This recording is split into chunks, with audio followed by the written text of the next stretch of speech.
When Brisbane was awarded the 2032 Summer Olympic and Paralympic Games, headlines quickly proclaimed a property boom for Southeast Queensland. Since then, values in Brisbane, Gold Coast and the Sunshine Coast have already surged, and glossy reports forecast even stronger growth ahead.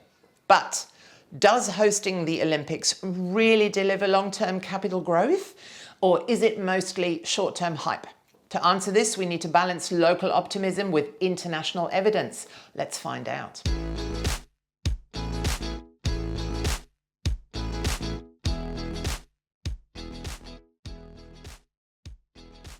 Are you ready to make very much smarter property investment decisions? I hope so.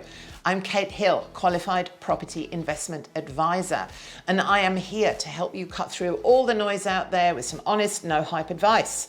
If you want real strategies, real tips, and zero fluff, you are in the right place. Today we are going to look at the Olympic effect. Is it boom or bust for property investors? The global track record of Olympic property impacts is mixed. London 2012. Regeneration in Stratford, created lasting value. Boroughs around the Olympic Park like Newham, Hackney, they outperformed London averages thanks to transport upgrades, cultural hubs, long-term housing. Athens 2004. Despite early price growth, the post-Games legacy was marred by white elephant venues and national debt. Property markets stagnated as infrastructure went underused. Now, a white elephant venue refers to a large, expensive facility like a stadium or arena that's built for a major event like the Olympics, but then becomes underused, costly to maintain and difficult to repurpose once the event ends. Rio 2016. The Olympic Park and several sporting venues in Rio struggled to find permanent uses and became symbols of wasted investment.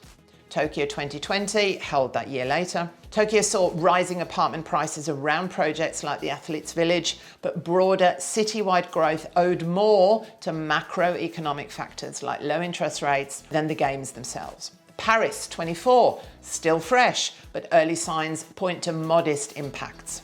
While new housing in Seine-Saint-Denis is welcome, Paris-wide apartment values actually declined in the lead-up due to higher rates and affordability pressures. So what are those takeaways?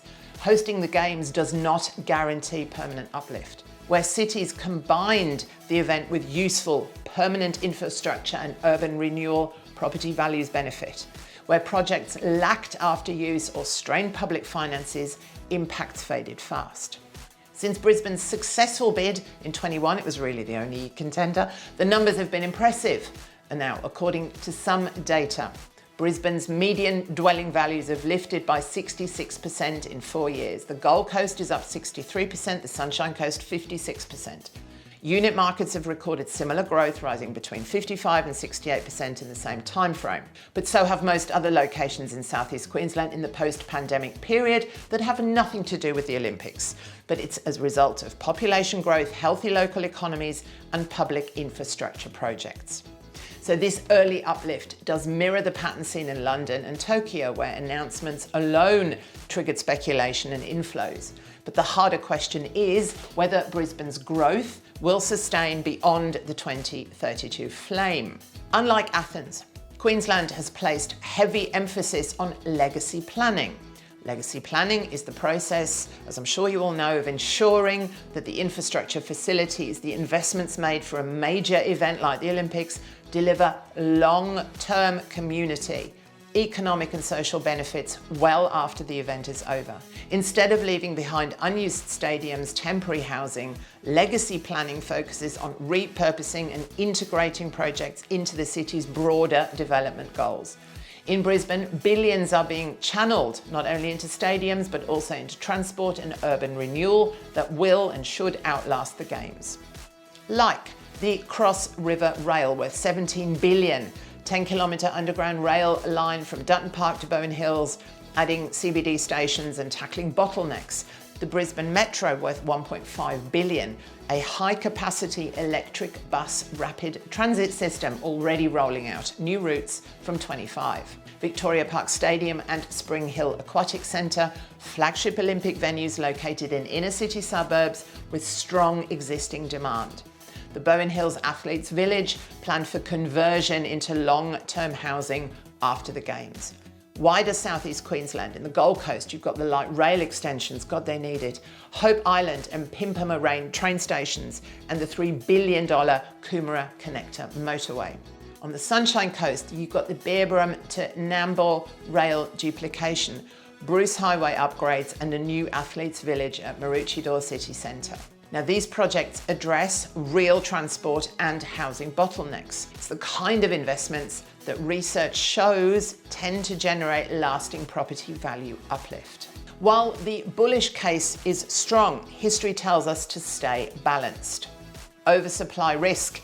The Southeast Queensland market already faces a housing supply crunch, but rapid delivery of new apartments, especially things like the athletes' villages, can temporarily soften rental yields in some precincts. Every single Olympics since 1960 has run over budget. How Queensland funds overruns through new taxes, debt, or cuts elsewhere will influence economic sentiment. Much of the Olympic premium arrives in the announcement and build-up years. Investors entering late can miss the strongest growth wave. For investors, for property investors, the 2032 Games should be seen as a catalyst, perhaps a really pleasant side effect, but not a guarantee of capital growth. The fundamentals, population growth, infrastructure delivery, strong rental demand are already in place. The Olympics amplify these trends. They bring forward projects that might otherwise have taken decades. Suburbs near Victoria Park, Bowen Hills, Spring Hill, Woolloongabba and Brisbane, as well as Maroochydore on the Sunshine Coast, let's say Southport, Labrador on the Gold Coast, are particularly well positioned, but some are also real tourist hotspots, so be careful. These areas combine transport upgrades with legacy housing and job creation. Long-term success will hinge less on the fireworks in 32 and more on whether Queensland delivers credible, lasting infrastructure that supports its fast-growing population. Property growth in Brisbane 2032 is unlikely to be purely pie in the sky if it is handled well. It can accelerate Southeast Queensland evolution into a truly global location. But like London and Athens remind us, the Games alone do not drive value. It's the transport, the housing, the urban renewal legacies that do. For investors, the smart play is to focus on locations with permanent funded infrastructure and long-term livability improvements, not just the temporary Olympic spotlight. As always, everyone, thank you for watching. Please subscribe, I do appreciate it. And I will talk to you all soon. Bye.